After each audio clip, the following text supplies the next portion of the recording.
ba tayo kung nasan sina Mama at Papa? Simula ngayon, wala kang karapatan magtanong tungkol sa mga bagay dito. Lalo na sa pamamahay na to. Mga karne ba to? Parang ang lalaki ng pagkakahiwa sa mga parte. Saka bakit ganito ang amoy? Kwentong Takip Silim. Para sa mga mahilig sa kwentong aswang, subaybayan ang aming bagong channel, Aswang Diaries. Aswang Diaries. Pasukin ang mga nakakakilabot na mundo ng mga aswang. Aswang Diaries. Bago natin simulan ng kwento, please like and share the video at huwag na ding kalimutang mag-subscribe.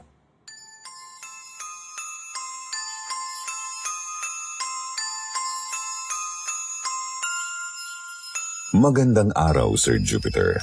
Ako po si Edgar, 32 years old at nagtatrabaho bilang isang mekaniko sa isang maliit na auto shop dito sa Maynila. Ngayong araw nais ko pong ibahagi sa inyo ang naging karanasan ko may 5 taon na ang nakalilipas. Nagsimula po ang lahat noong ako'y muling bumalik sa aming probinsya. Bihira lang akong makauwi sa aming probinsya dahil sa mahal ng pamasahe at dahil na din sa responsibilidad ko sa pinapasukan kong auto shop. Noong mga panahon na yon, kinakailangan kong umuwi kaagad dahil namatay ang aking nanay.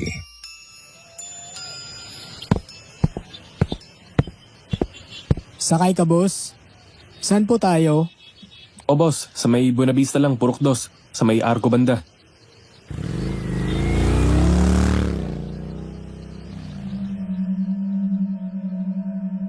Marami na ang nagbago dito sa baryo namin. Ang dating bakanting lote katabi ng simbahan ay basketball court na ngayon. Nagkaroon na din ng terminal ng tricycle sa kaliwang bahagi ng palengke.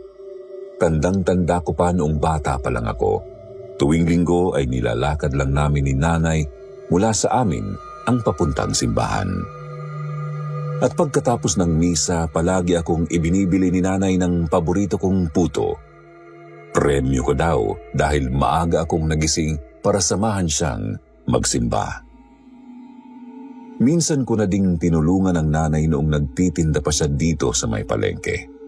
Pagkatapos ng klase ko, dumidiretso ako sa palengke kung saan may maliit na pwesto si nanay kung saan nagtitinda siya ng mga tuyo, danggit at tinapang isda. Bigla kong naalala ang kabilin-bilinan sa akin ng nanay nung bata pa ako.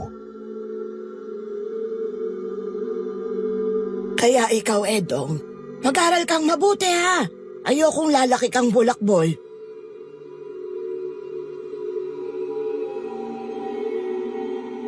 Edong ang palayaw sa akin ng nanay. Siya lang ang tanging tumatawag sa akin ng ganyan. Buong buhay ko, si nanay lang ang nakasama ko. Bata pa lang kasi ako, iniwan na kami ng tatay ko para sumama sa ibang babae. Kung kaya naman masasabi kong iba ang pinagsamahan namin ni nanay. Nung nakapagtapos ako ng vocational course sa TESDA, napilitan akong iwan ng nanay upang maghanap ng trabaho sa Maynila. Gusto ko siyang isama noon para kahit papaano ay mababantayan ko pa rin siya. Pero mas pinili ni nanay ang maiwan dito sa probinsya. Kung kaya ang laki ng pagsisisi ko nang mabalitaan ko ang malagim na trahedya na sinapit ni nanay na halos ikadurog ng aking puso. Boss, dito na lang ho. Salamat.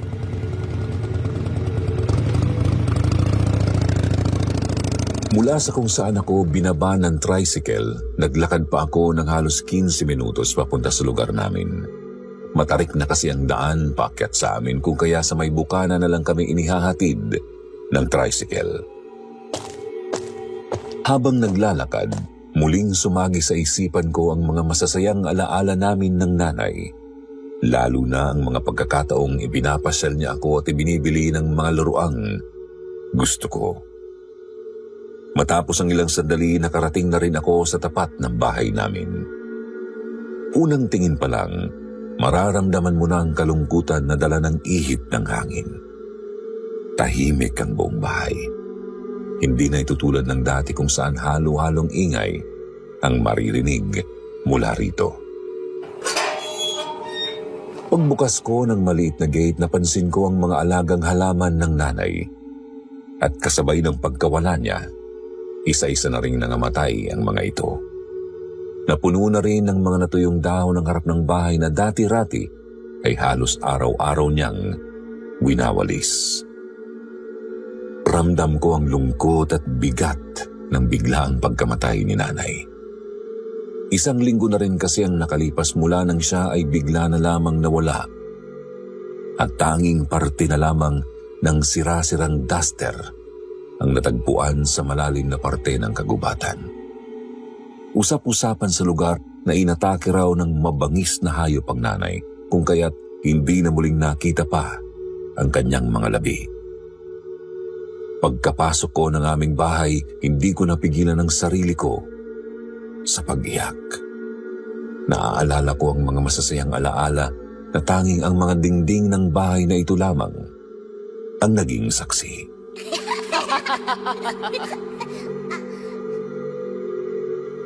Nagsimula na akong asikasuhin ang mga gamit na naiwan ng nanay.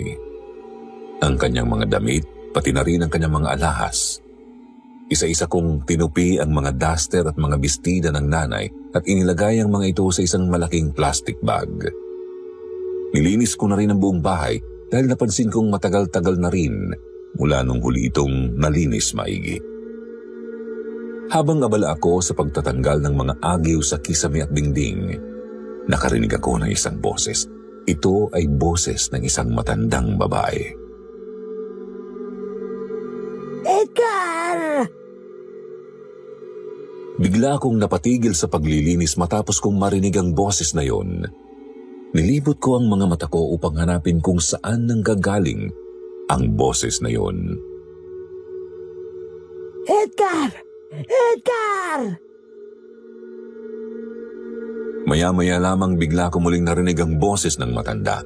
Dali-dali akong lumabas ng bahay para silipin kung saan nga ba nanggagaling ang boses na aking naririnig.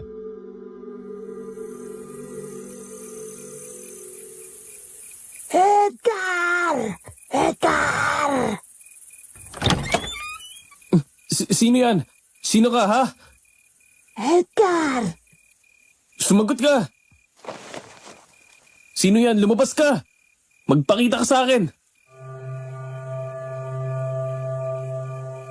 Sir Jupiter, noong mga sandaling yun ay unti-unti na akong nakaramdam ng takot dahil kahit anong libot ng aking paningin, wala akong makitang maaaring pagmulan ng boses na yon. Matapos ang ilang sandali, bigla na lamang nawala ang mga boses na aking naririnig. Napaisip din ako na hindi nga kaya guni-guni ko lang ang mga ito. Marahil ay dahil na rin sa pagod at puyat ko ng mga nakaraang gabi. Napagpasyahan ko na tapusin na ang paglilinis sa loob ng bahay at magpahinga na kaagad.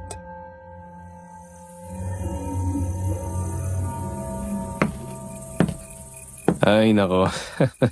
Makapagpahinga na nga kung ano-ano na mga naririnig ko. Bukas ko na lang ulit itutuloy itong paglilinis ko. Baka may iba pa akong marinig. Kinabukasan, maagang-maaga pa lang ay napagpasyahan kong magwalis-walis muna sa harap ng bahay namin.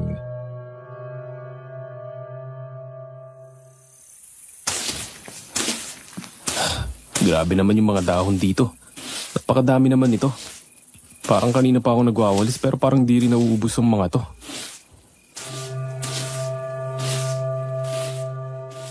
Habang ako'y nagwawalis, nabaling ang tingin ko sa isang magandang babaeng dumaan sa harap ng bahay namin. May mga bitbit siyang mga plastic bag na punong-puno ng mga pinabili niya. Unang kita ko pa lang sa kanya, inaamin ko na nabighani ako ng tuluyan sa kagandahan niya. Sinundan ko na lamang siya ng tingin dahil nahihiya naman akong lapitan siya, kung kaya ipinagpatuloy ko na lang ang aking pagwawalis.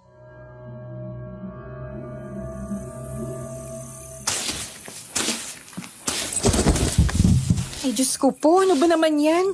Ngayon pa nasira kung kailan malapit na ako sa bahay. Ano ba naman to?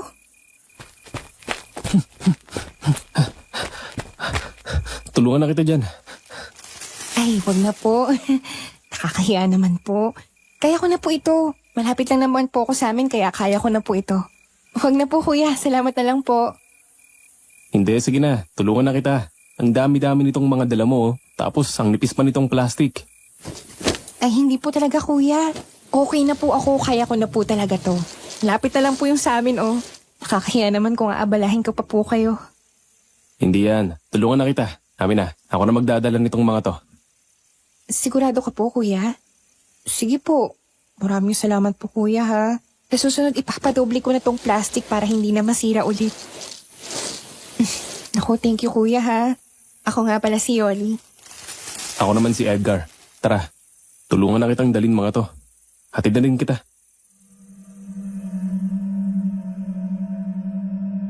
Matapos naming pulutin ang mga naglaglagan niyang mga pinamili, naisip kong tulungan at ihatid na si Yoli para naman tuluyan ko siyang makilala pa. Tagasan ka nga pala, Yoli. Sabi mo malapit ka lang dito. Ah, oo. Taga dyan lang ako sa may malaking bahay. Doon banda sa malaking bato. Malaking bahay? Eh di mayaman ka pala.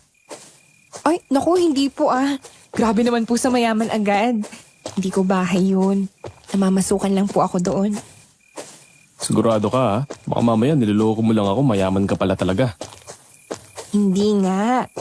Bahay po yun ng amo ko.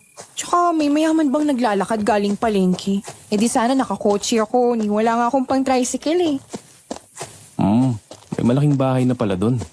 Sa pagkakatanda ko, masukal na kagubatan lang yung dati eh. Ah, oo. Bago lang po yung bahay na yun. Siguro mga 2 taon pa lang yung bahay na yun. Kung sa bagay, matagal-tagal na din mula nung huli kong uwi dito. Kaya din na nakapagtataka na marami pinagbago dito sa baryo. Ikaw ba yung anak ni Aling Feli? Ah, oo. Ako nga. Kilala mo si nanay? Oo naman. Palagi kong sinasamahan si Aling Feli. Tuwing nanguha siya ng panggatong doon sa gubat. Minsan naman, tinadalhan ko siya ng pagkain. Lalo na kapag may sobrang ulam sa amin, para di na daw siya mahirapan magluto. Kaya nga, nalungkot ako nung nabalitaan kong wala na siya. Nakakapanglumo ang sinapit ni Aling Feli. Ay, noong nabalitaan ko nga ang nangyari kay nanay, gustong gusto ko umuwi agad. Sinubukan kong makiusap sa amo ko na kung pwede sana ibumali ako kahit kalahati lang ng sahod para lang may pamasahe ako pa uwi rito. Pero di man lang ako pinagbigyan. Kailangan ko pa maghintay ng 1 linggo para lang makuha yung sahod ko.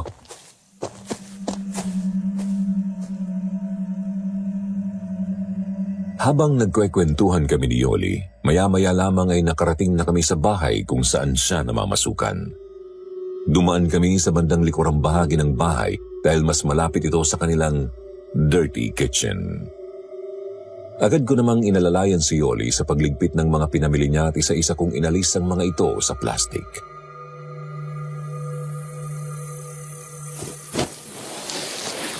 Hoy, Edgar, wag na yan. Ako nang bahala dyan, kaya ko na yan. Nakakahiya naman, inaabuso na kita. Pinagbuhat na nga kita eh. Hindi yan. Ano ka ba? Wala yun. Simple lang naman to. Oh. Aalisin lang to sa plastic eh. Hoy, seryoso ako, Edgar. Ako na nga talaga dyan. Iwanan mo na yan. Ano ka ba? Wala lang to. Ito na oh. Tapos ko na oh. Sige, ganito na lang. Ipagluluto na lang kita ng almusal. Ano bang gusto mong kainin ngayon? Ah, sige, sige. Yan ang gusto ko. Kaya mo bang magluto ng pansit canton? Habang abala si Yoli sa paghahanda ng mga rekado, naupo lang muna ako sa isang tabi. Hindi ko napigilan ang aking sarili na magmasid sa kapaligiran ko. Talaga namang namangha ako sa laki ng bahay na ito. Halos kasing laki o mas malaki pa nga yata ang dirty kitchen nila kung ikukumpara sa bahay namin. Habang dahan-dahang nililibot ng mga mata ko ang kapaligiran ko, napukaw ang atensyon ko sa isang maliit na kwarto sa may likurang bahagi ng kusina nila. Bahagyang nakabukas ang pinto nito kung kaya'y napansin ko ang 2 naglalakihang freezer sa loob nito. Ngunit ang nakapagtataka rito ay kung bakit nakakandado ang mga ito.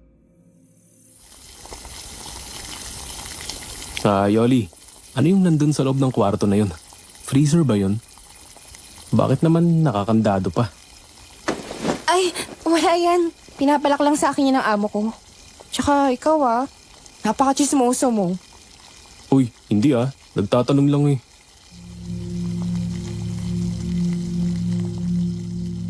Napansin ko kaagad na nag-iba ang ekspresyon ng mukha ni Yoli. Bigla itong naging iritable dahil sa naging tanong ko kung kaya't minabuti ko na lamang na manahimik at wag na siyang kulitin tungkol dito. Sa totoo lang, Sir Jupiter, nagulat ako sa naging reaksyon ni Yoli nung mga panahon na yun dahil umabot pa sa puntong nagdadabog na siya sa pagluluto. Pero para hindi na lumala ang sitwasyon, naisip kong humingi na lang ng dispensa sa kanya.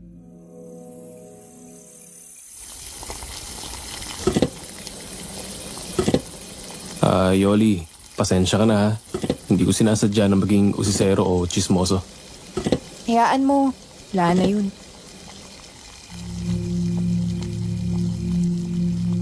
Biglang tumahimik ang paligid at tanging ang tunog ng sandok at kawali lang ang maririnig. Gusto ko sanang magsimula ulit ng kwentuhan pero bago pa man ako magsalita ay bigla akong inabutan ng Tupperware ni Yoli.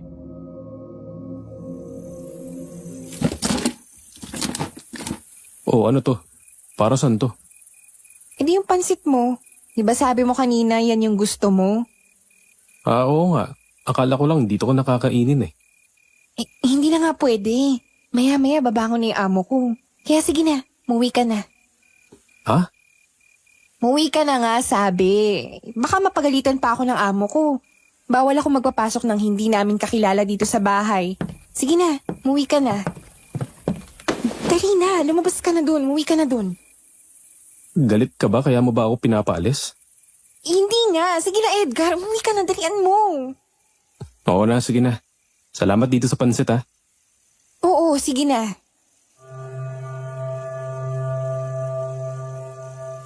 Matapos iabot ni Yoli sa akin ang Tupperware na may lamang pansit, dali-dali niya akong pinauwi. Baka raw kasi makita ako ng mga amo niya at mapagalitan siya dahil nagpapasok siya ng ibang tao sa bahay nila.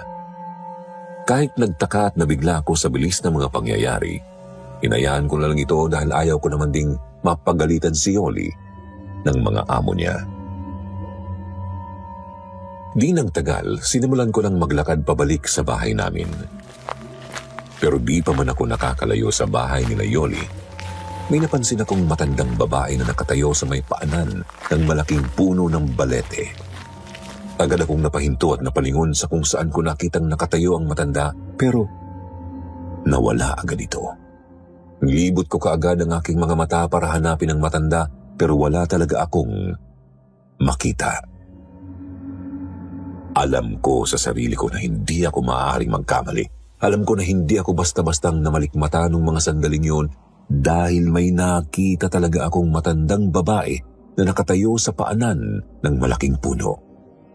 Sa likod ng puno ng balete ay may daan papasok sa masukal na parte ng kagubatan. Sir Jupiter, pilit kong nilunok ang aking takot at kaba noong sinubukan kong lapitan ng malaking puno ng balete.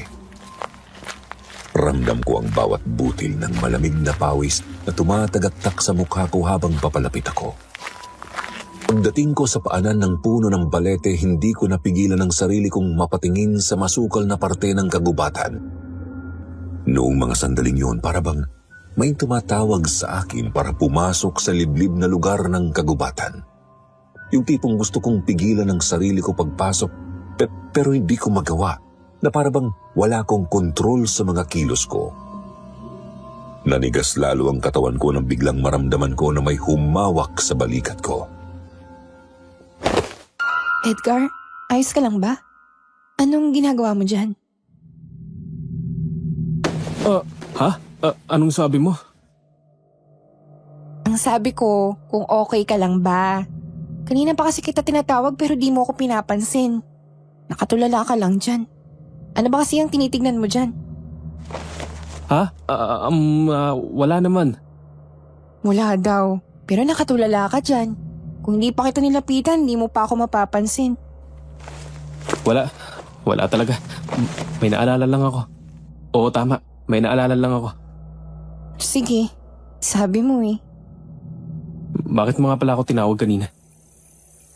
Wala naman. Gusto ko lang na humingi ng pasensya sa'yo sa nangyari kanina. Nasungitan kita kanina eh. Yun ba? Wala yun. Ako nga dapat humingi ng pasensya sa'yo eh. Kasi masyado akong naging pakialamero. Okay lang yun. Ako naman may kasalanan eh. Hindi. Mali ako kasi sinungitan kita. Ganito na lang. Para makabawi ako sa'yo, ipagluluto na lang kita ulit. Nang kahit anong gusto mong pagkain, lulutuin ko. Ano bang gusto mong kainin mamaya? Pagkain ulit? Ito pa nga yung pansit na niluto mo. Di ko pa nakakain saka. Wag na, nakakaya naman.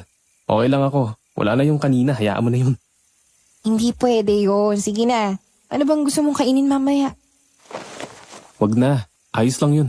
Okay na yun, hayaan mo na yun. Oo. Sige na, Edgar. Nahihiya na ako sa'yo eh. Pinagbuhat na nga kita kanina tapos inaway pa kita. Sige na. Sige ka, magagalit ako sa'yo lalo. Sige na nga, ang kulit mo eh. Yun naman pala eh. Papayag ka din naman pala.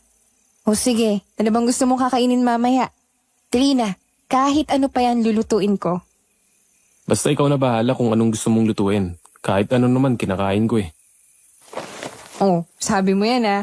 May naisip ako. Sigurado akong magugustuhan mo yun. Oo sige, kahit ano pa yan. Sige, salamat ulit ha. Mauna na ako, may tatapusin pa ako eh. Wala yun. O sige na, mamaya na lang ulit. Matapos ang naging usapan namin ni Yoli, nagsimula na ulit akong maglakad pauwi ng bahay. Habang ako'y pauwi, bigla kong naalala muli ang kakaibang nangyari sa akin kanina. Pakiramdam ko'y para akong pinaglalaruan ng kung anumang elemento ang naninirahan sa kagubatan. Kasabay nito, naalala kong muli ang matandang babae na nakita ko sa may paanan ng puno ng balete. Maraming tanong ang gumugulo sa isipan ko noong mga sandaling yon, katulad ng kung sino ang matandang yon at bakit siya nagpapakita sa akin. Siya rin ba yung matandang narinig ko noong isang araw? Totoo nga bang andyan siya o guni-guni ko lang ang mga iyon? Ilang sandali lamang ay nakauwi na rin ako sa aking bahay. Minabuti ko na lang na ipagpatuloy ang paglilinis at pagbabalot ng mga gamit ng nanay. Matapos maglinis ay kaagad kong tinikman ang pansit na ibinigay ni Yoli kaninang umaga. Napagpasyahan kong matulog na lamang pagkatapos kumain. Napagod din kasi ako sa paglilinis kanina. Tao po? Edgar? Tao po? Sino yan? Edgar? Edgar, ako to, si Yoli. Saglit lang Yoli.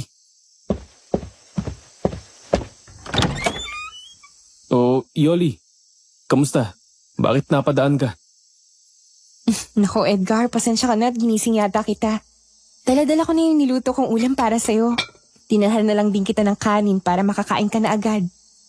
Uy, naku nakakaya naman, nag-abala ka pa. Maraming salamat ha. Teka, ano ba tong niluto mo? Uy, kare-kare. Paborito ko to eh. Lalo na yung maraming sarsa. Tara, samahan mo ako, pasok ka. Upo ka, Yoli. Pasensya ka na, medyo magulo pa itong bahay. Napakadami pa kasing kailangan ligpitin eh. Medyo maraming gamit si nanay. Ayos lang yun. Kaya nga kare-kare ang nasa isip kong lutuin kasi alam kong paborito mo yun. Oo. Ito talaga yung paborito kong ulam.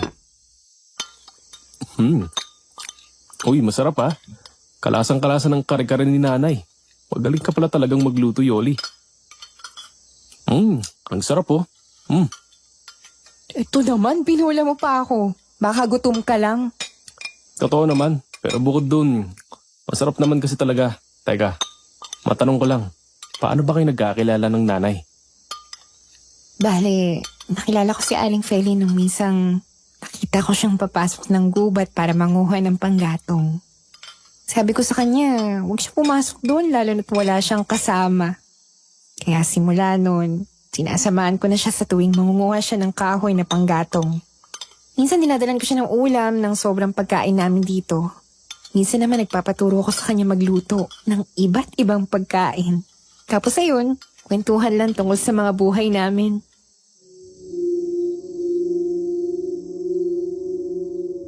Habang patuloy na nagkikwento si Yoli tungkol sa buhay niya, napansin ko ang suot niyang kwintas. At habang nakatitig ako rito, doon ko napagtanto na medyo pamilyar sa akin ang kwintas na ito sapagkat kahawig na kahawig ito ng kwintas ng nanay.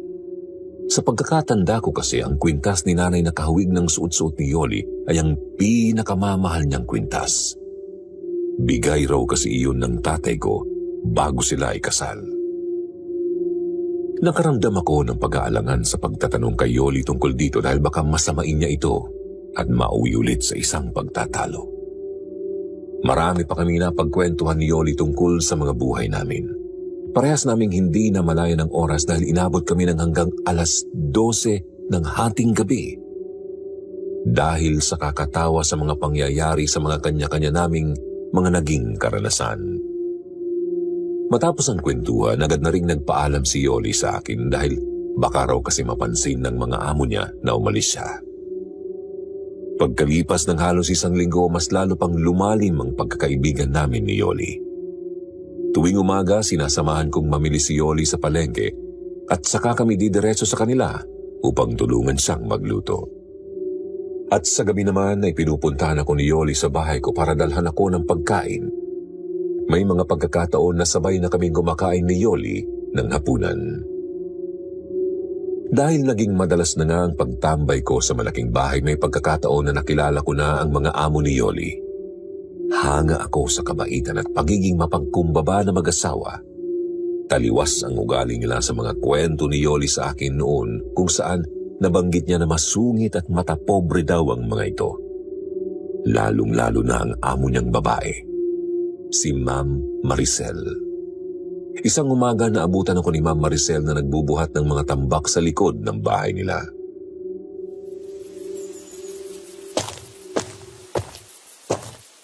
Oh, Edgar, anong ginagawa mo dyan? Magandang umaga po, Ma'am Maricel. Bale, inutusan po ako ni Sir Lando na ayusin yung mga gamit dito para paitago na daw sa bodega. Ah, ganun ba? Sige, salamat ah. Teka, kumain ka na ba? Halika, kumain muna tayo bago mo ipagpatuloy ang ginagawa mo. Opo. Nakapag-agahan na po ako. Maraming salamat ho. Sigurado ka ha? O basta, kapag may kailangan ka, magsabi ka lang. Nandito lang kami sa may veranda. O siya, mauna na ako sa'yo. Opo, ma'am. Salamat ulit.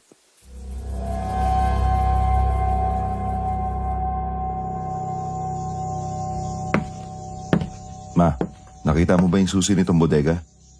Ay, hindi. Wala ba dun sa lagayan ng susi sa loob ng kwarto? Wala nga eh. Doon lang naman nakalagay yun eh. Aba, hindi ko alam. Tanungin mo muna si Yoli at baka nakita niya. Tinanong ko kanina. Hindi rin daw niya napansin. Kasi naman, matang ginagamit sa paghahanap, hindi bibig. O siya, sige. Papanik muna ako sa kwarto at ako na maghahanap sa susi na yan. Edgar, ayusin mo na lang muna yung mga tambak at pagsamasamahin mo muna dito sa isang gilid, ha? Hindi ko kasi makita yung susi nitong bodega eh. Sige po, sir. Isasalansan ko po muna sila dito sa isang gilid para maayos lang po tingnan. Oo, tama. Mabuti pa, Edgar. Kumain muna tayo. Tama-tama, nagluto si Yoli ng adobong baboy tsaka sinangag. Halika, kain tayo. Ayos lang po ako, sir. Kumain na po ako. Salamat po. Halika na, huwag ka na mahiya. Ay, kumain na po talaga ako, sir. Maraming salamat po. O sige, huwag ka mahihiyang magsabi pag may kailangan ka, ha? Opo, sir. Salamat po ulit.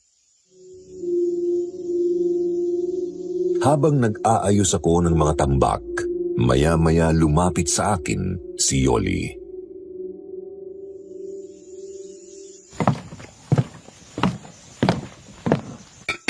O eto, kumain ka na. Oh, anong nangyari? Bakit parang mainit ulo mo? Wala, kumain ka na nga lang. Bakit ba ang sungit mo? Ang aga-aga naman mag-iinit niyang ulo mo. Ano ba kasing nangyari? Wala nga. Tsaka, di ba sinabi ko naman sa'yo na huwag kang makikipag-usap sa mga amo ko? Kasi nga mga mata pobre yung mga yan. Tsaka napakasalbahe pa.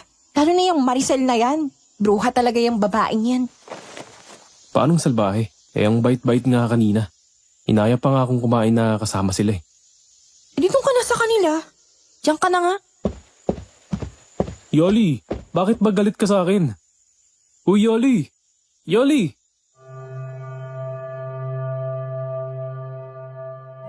Labis akong naguluhan sa ugaling ipinakita ni Yoli sa akin.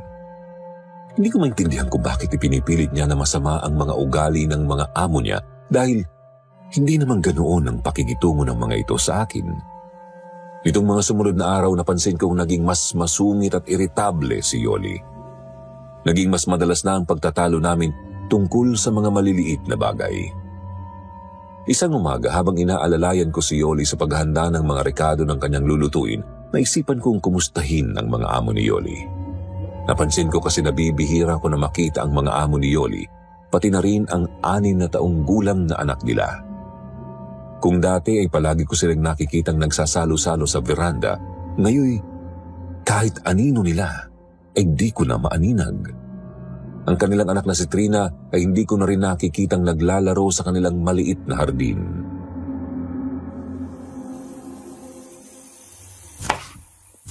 Yoli, kumusta na nga pala sila Ma'am Maricel at Sir Lando? Bakit parang hindi ko na sila naaabutan itong mga nakarang araw? Wala sila. Umalis sila kaninang umaga pa. Nabanggit ba nila kung kailan sila babalik? Mamayang gabi pa sila babalik. Ganun ba? Sige, sabihan mo ako pag dumating na sila. Oo na. May ibibigay kasi akong halaman kay Sir Lando. Ito kasi yung hinahanap niya noon pa eh. Pero teka, paano sila umalis nandyan yung sasakyan sa loob? May 1 linggo na yan nandyan lang Hindi ko naman napapansin na nilalabas yan. Saka, inaalikabok na nga yata yung sasakyan Alam mo, Edgar, ang kulit mo. Wala nga sila, di ba? Para kang tanga na paulit-ulit.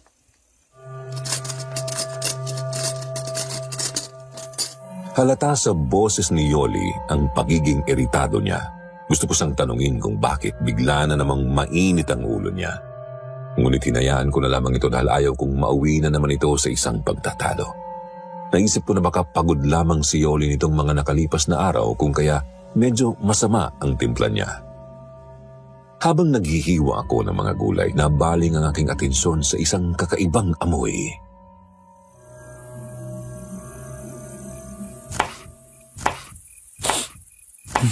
Ano yun? Naaamoy mo ba yun? Ang baho ng amoy. Medyo malansa yung dating. Anong amoy? Wala naman ako naaamoy na mabaho. Hindi, meron talaga. Saan kaya galing yung amoy na yun? Wala nga. Ikaw lang yung minaamoy na ganyan eh. Hindi, Yoli. Meron talaga eh. Mabaho siya na malansa. Doon. Doon Doon galing ang amoy sa kwarto na yun. Di ba dyan nakalagay yung freezer nyo? Baka yung freezer to eh. Baka sira na yung mga freezer nyo. Tingnan nga natin. Ha? Hindi. Hindi dyan galing yung amoy. Edgar, wag mong pakialaman yan. Bakas sa mukha ni Yoli ang matinding gulat nang itinuro ko kung saan nanggagaling ang mabahong amoy. Sa pagmamadali ni Yoli, hindi na niya nabitawan ang kutsilyo na hawak-hawak niya sa kagustuhan niyang pigilan ako nung makita niya na lalapitan ko ang maliit na kwarto kung saan ko matatagpuan ang mga freezer. Dali-daling lumapit si Yoli sa akin at sabay itinutok ang kutsilyo sa akin. Kitang-kita ko sa mga mata ni Yoli ang matinding galit nung mga sandaling yun. Uy, Yoli, ano ka ba naman? Bakit naman kailangan mo pang gawin yan? Alam mo, ikaw napipikon na ako sa'yo eh. Ano ko sabi ko sa'yo? Talagang hindi ka marunong makinig? Eh di ba sabi ko wag kang makikialam sa mga bagay dito? Oo, hindi na. Ibaba mo na yung kutsilyo. Sobra ka naman yata, Yoli. Gusto ko lang naman tingnan kung yung freezer nga ba yun kasi baka mamaya sira na. Bakit naman umabot pa sa punto na tututukan mo ko niyan? Wala ka nang paki doon. Isa lang ang isaksak mo dyan sa kokote mo. Simula ngayon, Wala kang karapatan magtanong tungkol sa mga bagay dito. Lalo na sa pamamahay na to. Huwag ka na magtatanong tungkol sa lintik na freezer na yan. At lalong-lalo na, huwag ka magtatanong kung nasaan ang matapobreng mag-asawa na yon. Naiintindihan mo ba? Oo, hindi na. Pero grabe naman to, Yoli. Ibaba mo na nga yung kutsilyo na yan. Sir Jupiter, nung mga sandaling yon para akong nanigas sa sobrang takot. Hindi ko akalain na ganun ang magiging reaksyon ni Yoli dahil kung tutuusin simple lang naman ang pinagmulan nito. Napansin kong naging kulay itim ang mga mata ni Yoli. Ramdam na ramdam ang tindi ng galit niya sa akin nung mga sandaling yon. Bukod dito, ramdam ko rin ang hapdi na sanhi ng talim ng kutsilyo na itinutok ni Yoli sa kaliwang bahagi ng aking leeg. At habang tumatagal, mas lalo niya pang dinidiinan ang pagbaon nito. Siguraduhin mo lang, Edgar, kung ayaw mong matulad sa kanila. Anong sabi mo? Sinong sila? Sinong tinutukoy mo? Lumayas ka! Lumayas ka sa pamamahay ko! Dala ng matinding takot at kaba na patakbo ako papalabas ng bahay nila Yoli. Maraming mga tanong ang tumakbo sa isip ko ng mga sandaling yon pero mas minabuti ko na lamang na umalis muna dahil baka tuluyang lumala at magkasakitan pa kami ni Yoli. Sa totoo lang, hindi pa rin ako makapaniwala sa inasal ni Yoli kanina. Hindi ko kasi mawari kung bakit ganoon na lamang katindi ang naging reaksyon niya. Sa takot ko napatakbo ako pauwi sa bahay namin. Kinagabihan, napagpasyahan ko na magpahinga na lang muna ng maaga. Pero kahit anong ikot at anong klaseng pwesto ang gawin ko, talagang hindi ako makatulog. Sa mga sandaling yon, hindi pa rin maalis sa isip ko ang mga tanong na bumabaghabag sa akin. Sino kaya yung sila? Sino yung sila na tinutukoy ni Yoli kanina? Matapos ang ilang oras kong pagpapaikot-ikot sa aking kama, tuluyan ko nang sinukuha ng pagdalaw ng antok. At dahil nga hirap akong makatulog, naisipan ko munang lumabas ng bahay at umistambay muna sa bakuran namin para mag-isip at para makapagpahangin na rin. Pagbukas ko ng pinto, laking gulat ko nang makita ko ang isang matandang babae na nakatayo sa gitna ng kalsada. Wala itong suot na damit at punong-puno ito ng dugo sa katawan. Napansin ko na putol ang kanyang kaliwang braso at parang mapuputulan na siya ng ulo. Sinubukan ko siyang kilalanin ngunit hindi ko ito maaninag sapagkat hinaharangan ito ng kanyang gulugulong mga buhok. Nagtayuan ang mga balahibo ko at nagmistula akong isang estatwa sa kinatatayuan ko. Gustong-gusto kong tumakbo para magtago dala ng sobrang takot ngunit para akong naparilisa sapagkat hindi ko magawang maigalaw ang mga paa at binti ko. Hindi ko rin magawang buksan ang aking bibig para sumigaw. Mas lalo akong kinilabutan nang mapansin ko na dahan-dahang naglalakad ang matanda papalapit sa akin. Napansin ko rin ang dahan-dahang paggalaw ng kanyang bibig na tila ba mayroon siyang gustong sabihin. Edgar! Edgar! Edgar! Edgar! Edgar! Tulungan mo ako!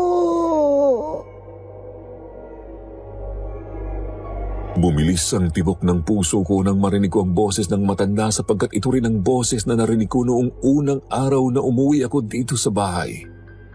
Noong mga pagkakataon na yon, Sir Jupiter, muling nanumbalik sa akin ang lahat-lahat ng manangyari noong mga nakalipas na linggo. Mas lalo pang nanaig ang takot ko nang mapagtanto ko na ang matandang ito ang matandang babae na naaninag kong nakatayo sa paanan ng puno ng balete. Habang dahan-dahang naglalakad ang matandang babae papalapit sa akin, bigla niyang iniangat ang kanyang kanang braso at sabay itinuro ito sa kanang bahagi ng kalsada. Para kung binuhusan ng malamig na tubig ng aking mapagtanto, nang itinuturo ng matanda ay ang bahay ni Yoli at lalong-lalo na noong nakilala ko ang matandang babae na nagpapakita sa akin. Yun pala ay si Nanay. Nagulat na lamang ako nang biglang naglaho ang nakatayong matanda sa gitna ng kalsada. Muli kong nilibot ang aking mga mata, ngunit hindi ko na siya makita. Habang patuloy kong hinahanap ang matanda, agad kong napansin ang kulay itim na tila hugis tao na mabilis na tumatakbo papalapit sa akin. Hindi ko pa rin maigalaw ang buong katawan ko, kung kaya'y ipinikit ko na lamang ang aking mga mata at hinintay na lamang na lumapit ang itim na aparisyon. Pagbukas ko ng aking mga mata, laking gulat ko na isang pamilyar na mukha ang tumampad sa akin. Ang kulay itim na hugis tao ay walang iba kung hindi si Yoli. Dali-daling tumatakbo si Yoli papalapit sa akin habang daladala ang isang itak at umakma siya na parabang gusto niya akong tagain. Nakangisi ito at nanlilisik ang kanyang mga mata. Napansin ko ring may tumutulong dugo sa gilid ng kanyang mga labi.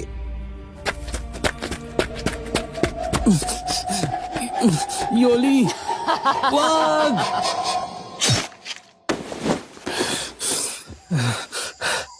Panaginip lang pala. Panaginip lang.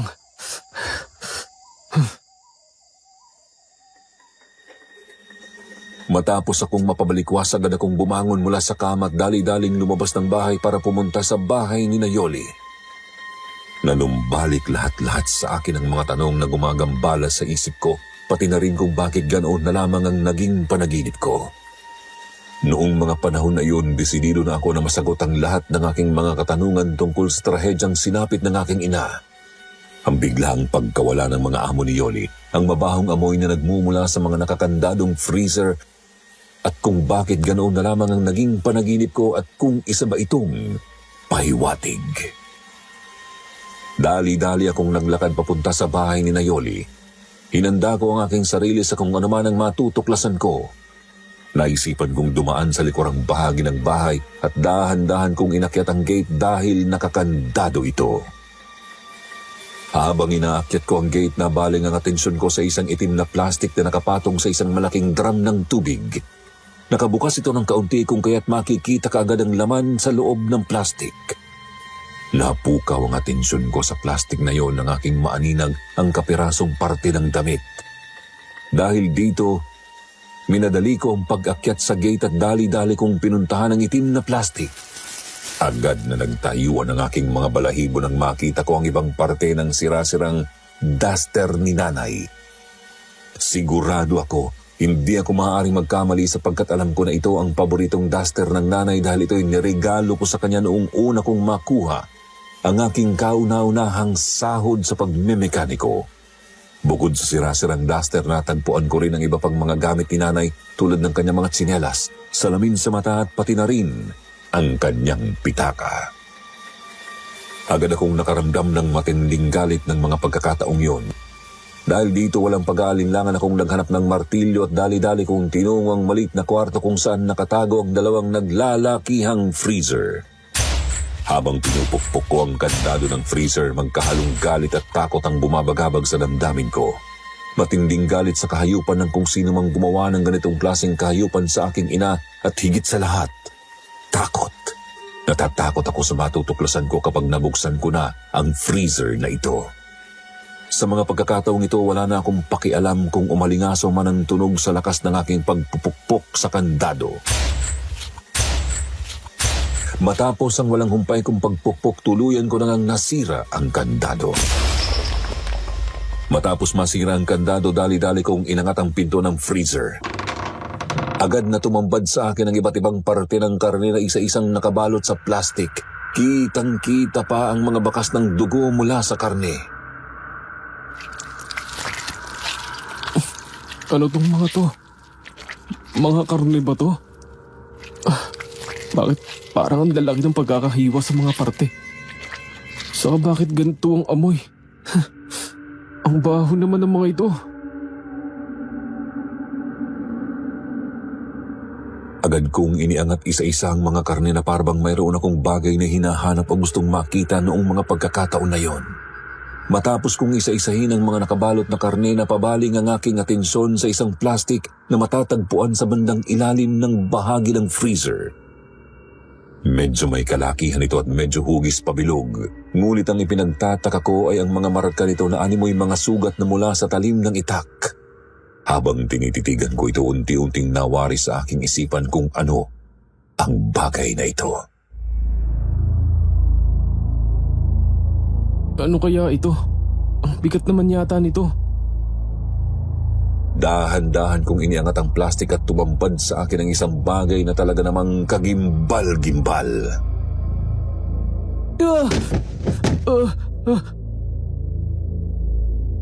Para kung binuhusan ng malamig na tubig ng aking makita na ang laman ng plastik na iyon ay isang ulo.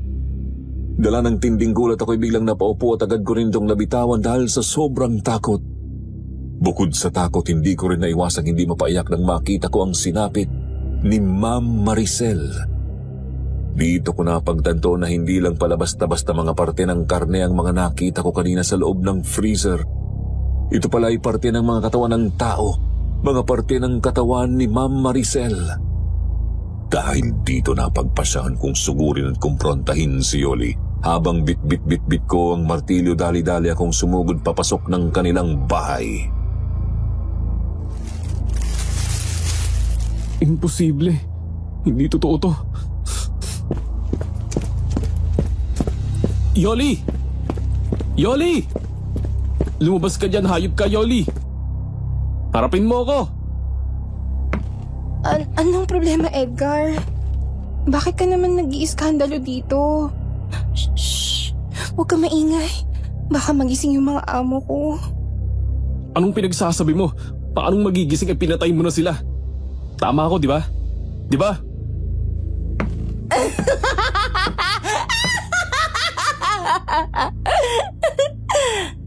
Anong klaseng kahayupan ang ginawa mo, Yoli? Nasaan si Sir Lando at yung bata? Anong ginawa mo sa kanila?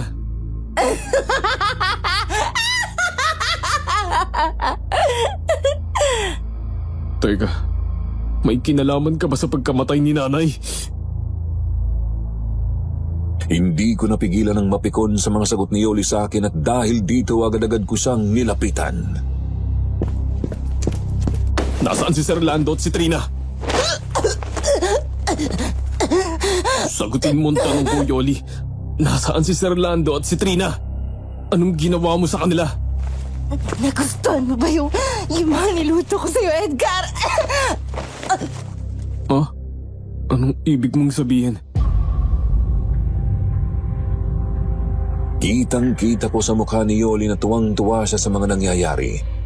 Nakuha niya pang tumawa at ngumisi kahit alam kong nahihirapan na siyang huminga sa higpit ng pagkakasakal ko sa kanya. Sir Jupiter, noong mga pagkakataon na yun, unti-unti akong nanlumo dahil sa mga narinig ko. Dahil dito, dahan-dahan kong binitawan ang lieg ni Yoli at dahan-dahan akong napaluhod dahil dito.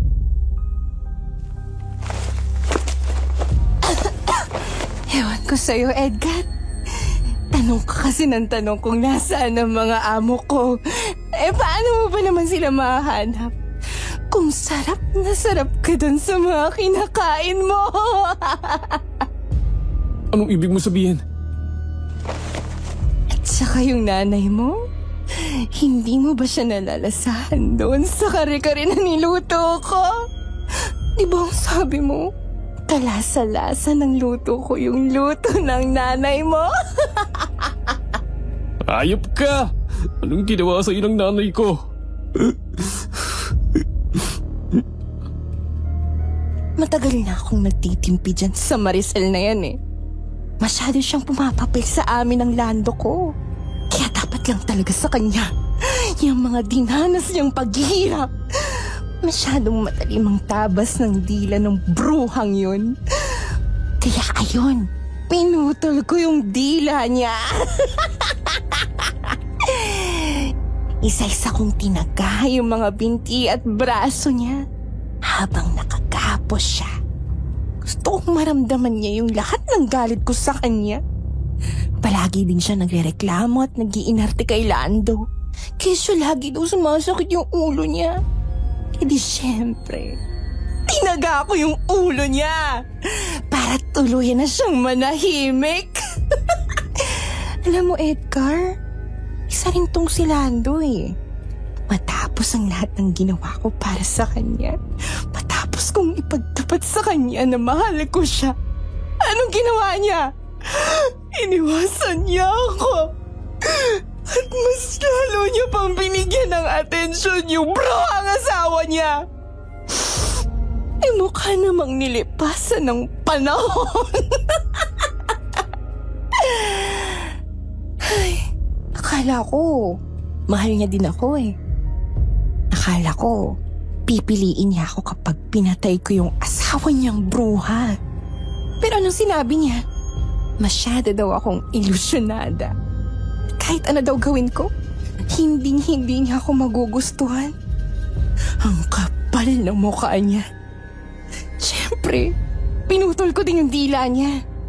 At para hindi na rin siya tumisa kahit sinong babae, tinanggalan ko siya ng mata. Ayop ka. Hindi ka na naawa. At si Aling Feli, masyado siyang matanong. Manang-mana ka eh, no? Tulad mo, manang-mana ka sa nanay mong napaka-chismosa. Ano bang ginawa sa'yo ng nanay ko? Bakit kailangan mo pa siyang idamay? Gustong-gusto ko nga niluluto yung karne ni Aling Feli. Dahil bukod sa malinamnam ito, madali itong lutuin dahil may kakaibang lambot sa mga karne niya. Sa bagay, baka ganun talaga kapag matanda na. Hindi ko na napigilan ang tindi ng galit ko ng mga sandaling yon. Walang ibang tumatakbo sa isip ko kung hindi ang saktan si Yoli. Gusto ko siyang magdusa. Gusto kong maranasan niya ang lahat ng sakit na nararamdaman ko ng mga sandaling yon. Gusto kong ibuhos sa kanyang lahat-lahat ng galit ko. Gusto kong iparanas sa kanya pabalik ang lahat-lahat ng ginawa niya sa aking ina, pati na rin ang binanas ng mga amo niya. Hayop ka. Mabubulok ka sa impyerno. Hayop ka. Hayop ka, Yoli. Ikaw pa lang may kagagawa ng lahat. Hayop ka. Halos madurog na ang ulo ni Yoli dahil sa dami ng pukpok na tinamo nito. Ibinuhos ko ang lahat ng galit, gigil, pagod at sakit kay Yoli ng mga sandaling yon. Alam kong mali ang pananakit sa kapwa at lalong-lalo na ang pagkitil sa kapwa, pero masisisi ba ako ng Panginoon? Mabait na tao ang nanay ko, pero bakit kinailangan niyang maranasan ng ganito? Wala na akong pakialam kung mabulok man ako sa impyerno dahil sa pagganti at pagpatay ko kay Yoli. Tuluyan nang nagkalat ang mga dugo at parte ng utak ni Yoli sa sahig. Matapos ang ilan sandali agad akong nahimasmasan dahil sa aking narinig. Edgar! Edgar, tulungan mo ako! Nagulat ako dahil sa mga narinig ko, ngunit inisip ko na hindi kaya guni-guni ko lamang ang mga ito. Ngunit maya-maya lamang ay narinig ko muli ang boses ng matanda. Edgar! Edgar, tulungan mo ako, anak! Nay! Nanay, ikaw ba yan? Edgar! Agad-agad akong napatayo para hanapin kung saan nanggagaling ang boses ng matanda. Nilibot ko ang aking mga mata pero hindi ko makita kung saan siya posibleng nagtatago. Matapos ang ilang sandali, muli ko na namang narinig ang boses ng matanda. Dito, napansin kong galing ang boses sa loob ng nakagandadong bodega malapit sa garahe. Agad kong nilapitan ang pinto ng bodega para buksan ito. Nay! Nanay, ikaw ba talaga yan? Nay!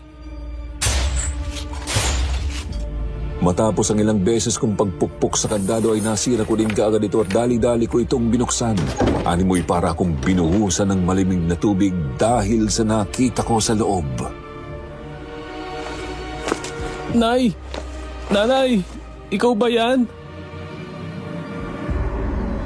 Tumambad sa akin ang isang matandang babae na walang suot na damit at punong-puno ng dugo ang katawan. Napansin kong putol rin ang kanyang kanang braso at ang parehong mga binti nito. Nanay! Nay! Ikaw ba yan?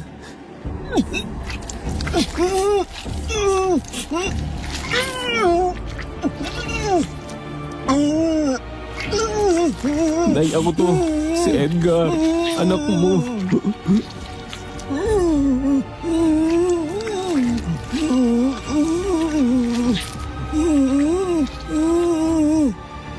Nakita kong ninangasab ng matandang babae ang kaliwang braso mula sa labi ng isang lalaki na nakakulong din sa loob ng bodega. Wala ng mga mata ang lalaki at napansin kong may malaking tagarin ito sa kanyang lieg na parabang nabitin lang ang pagpugot ng ulo nito. Base sa mga damit na suot nito, nakilala ko kaagad ang lalaki. Hindi rin pala pinalampas ni Yoli mula sa kanyang karahasan, si Sir Lando. Halos hindi ko na makilala ang nanay dahil sa kaawa-awang itsura nito. Halos kinalbo na ang nanay dahil kakaunti na lamang ang piraso ng buhok na natitira sa kanyang ulo. May mga bakas din ng sugat ang kanyang ulo at parabang ginupit ang kanyang buhok gamit ang itak. Halos puno rin ng mga sugat ang katawan nito. Napansin kong may malaking sugat ang nanay sa kanang bahagi ng kanyang noo na parabang hinampas ito ng malakas. Bukod dito, napansin kong wala na rin ang kanyang kaliwang mata. Dahil dito, hindi ko maiwasang hindi mapaiyak dahil sa kinahinatnan ng aking nanay. Lubos din ang aking pagsisisi. Dahil kung hindi ko siya iniwan dito sa probinsyang mag-isa, hindi mangyayari sa kanya ang ganitong bagay. Sinubukan kong lapitan ng nanay para alalayan siya, ngunit hindi ko inaasahan ang kanyang naging reaksyon. Nanay, ako to si Edgar, Nay. Nay, tara po, uwi na tayo, Nanay.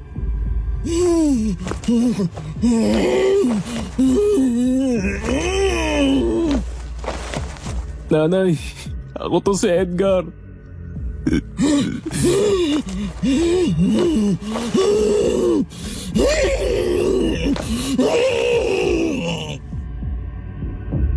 Agad itong lumingon sa kinatatayuan ko at dali-daling gumapang papalapit sa akin. Para akong natulala noong mga pagkakataon na yun dahil hindi ko alam ang gagawin ko. Aaminin kong nakaramdam ako ng takot ng mga sandaling yun dahil alam kong hindi na si nanay ang taong nasa harap ko. Pero kahit anong pilit ko, hindi ko maigalaw ang mga binti ko upang makatakbo. Ayaw ko namang saktan ng nanay dahil alam kong biktima rin siya at lalong alam ko na hindi niya alam ang ginagawa niya. Napatigil ang paglapit ng matanda sa akin nang mabaling ang atensyon niya sa isang malaking itim na plastik na nakasandal sa may dulong bahagi ng bodega. Bigla kasi itong gumalaw kung kaya't parehas kaming biglang napatingin. Di nagtagal ay may narinig akong mga mahihinang iyak na nagmumula sa itim na plastik na yon. Mama! Papa! Help! Help me, please! Mama! Papa! Agad kaming napalingon matapos naming marinig ang mga mahihinang iyak na nagmumula sa itim na plastik. Lubos akong nakaramdam ng kaba at takot nang makita kong dali-daling lalapitan ng matandang itim na plastik. Dahil dito agad rin akong napatakbo upang habulin ng matanda. Nay, huwag po. Nay, huwag.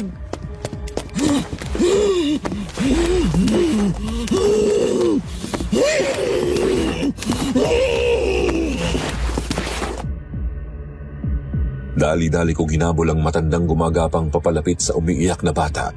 Hindi ko may paliwanag ang takot na naramdaman ko nang makita ko na malapit na ang matanda sa plastik at akma na itong aatakihin ang bata.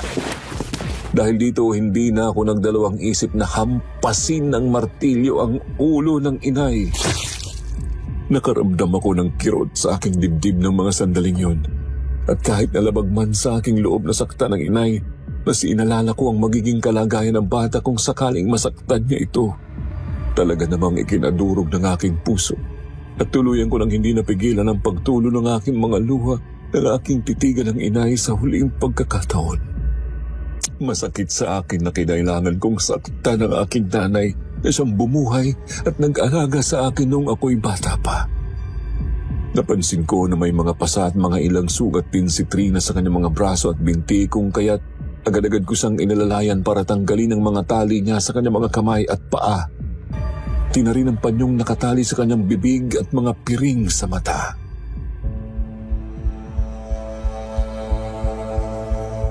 Trina, ako to, si Kuya Edgar. Okay ka lang ba? May masakit ba sa'yo?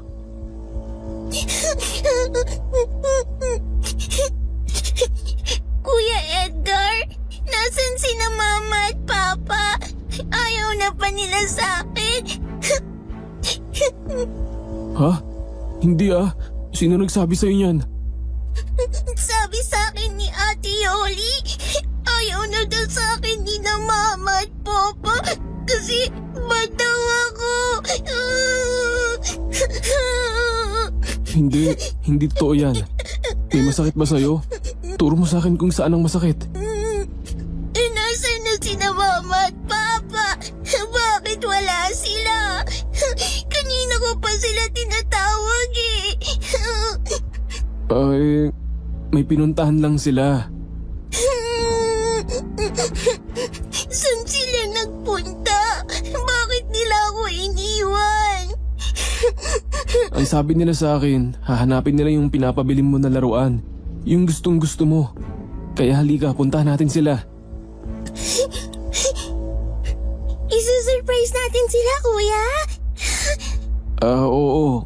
Kaya tara na ha. Kailangan na natin umalis para maabutan natin sila. Pero Trina, hindi ko muna aalisin tong piring sa mga mata mo ha. Ipangako mo sa akin na hindi mo tatanggalin ang mga ito hanggat hindi ko sinasabi. Ayos ba yon? Opo, kuya.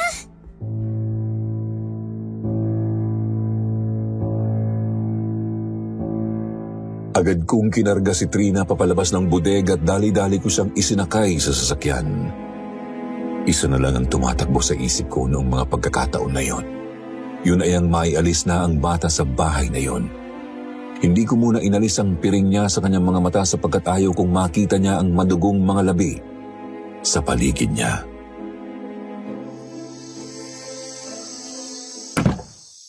Trina, dito ka muna ha. Kahit anong mangyari, huwag kang bababa at lalong huwag mong aalisin yung piring sa mga mata mo. May nakalimutan lang si kuya sa loob. Kukuhanin ko lang sandali, ha?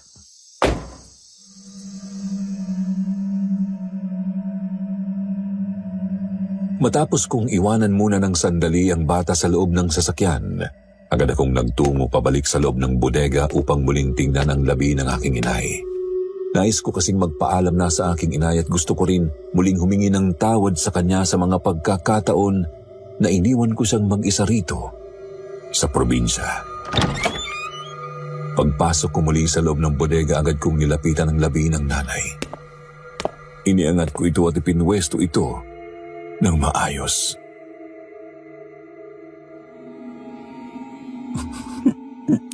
Nay, si Edgar to. Yung paborito mong anak. Nay, sorry po. Sa mga panahon na inayaan ko na mag-isa ka lang dito. Kung hindi kita inayaan na walang kasama dito, hindi sana mangyayari to sa'yo.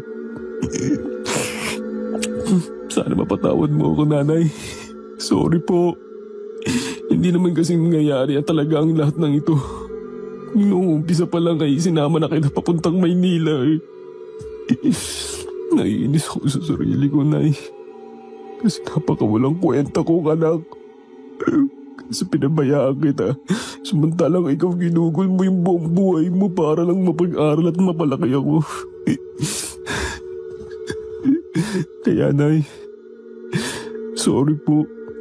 Alam kong huli na ang lahat pero sana kung naririnig mo ako, sana mapatawad mo ako. Maraming salamat sa lahat-lahat ng mga naging sakripisyo mo para sa akin, Nay. Mahal na mahal kita, Nanay.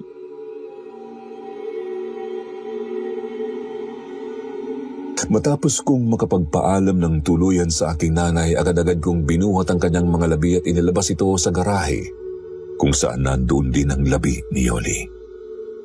Matapos kong ayusin ang labi ng nanay sa tabi ni Yoli, muli naman akong bumalik sa bodega upang kuhanin ang 2 galon ng gasolina at agad ko namang ibinuhos ito sa mga labi ng nanay at ni Yoli, pati na rin sa iba pang parte ng bahay.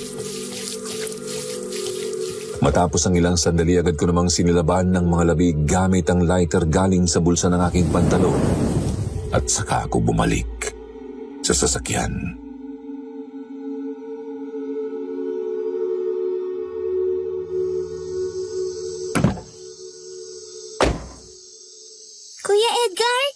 Ikaw po ba yan? Nakuha mo na po yung naiwan mo? Oo naman. Uy, galing mo ah. Hindi mo tinanggal yung takip mo sa mata ah. Very good ka dyan. Pasensya ka na, Trina, kung natagalan si Kuya sa pagbalik ha. Opo, kuya. Sabi mo kasi huwag ko ialis eh. Okay, sige. Tara, alis na tayo. Pupunta na ba tayo kung nasan sina mama at papa? Oo naman. Yay! Makikita ko na uli sila mama at papa.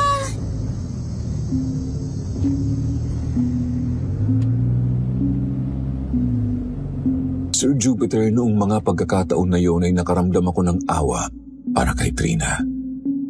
Wala siyang kamuwang-muwang sa mga nangyayari sa paligid niya. Ang tanging alam niya ay hinihintay siya ng kanyang mga magulang. Maya-maya lamang ay sinimulan ko ng imaneho ang sasakyan papalabas at papalayo sa bahay. Naisip kong iwan na lahat-lahat dito sa lugar na ito ang lahat ng mga alaala. Masaya man o masakit na alaala.